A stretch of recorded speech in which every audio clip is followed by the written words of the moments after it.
Good morning বন্ধুরা।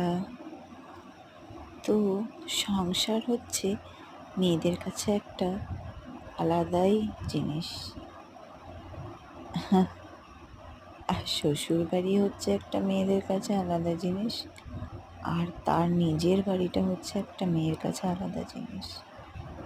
বাপের বাড়িতে যতক্ষণ ইচ্ছা ঘুমাও, মা একবারের জন্যও ডাকবে না।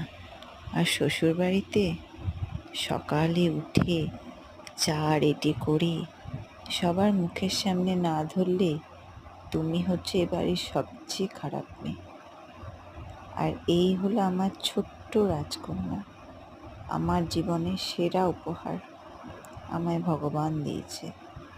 আর এই হলো আমার সেই দুষ্টু মিষ্টি পাড়ার ছোট্ট রাজকন্যাটা। দেখো কি সুন্দর বেলুন নিয়ে খেলা করছে। আরও বেলুন দাও মামা, বেলুন দাও, খেলবো খেলবো। তো এই করতে করতে, আর এইটা হলো আমার জায়ের ছেলে। আজকে ওর শরীরটা ভালো ছিল না, ডাক্তার দেখাতে যাবে, তাই চুপচাপ হয়ে আছে। হয়তো ও খুবই চঞ্চল, তাই ওর মা ওকে বলেছে ঘরে পড়াশোনা করো, আর ওর মা রান্না করছে। আমি সেই ফাঁকে এসে ওর সাথে একটু আলাপ আলোচনা করে নিলাম। আর তারপর গেছিলাম মেয়ের আধার কার্ড করাতে। মেয়ের আধার কার্ড হয়নি, তো লাইন পড়েছে প্রচুর, বসে আছি।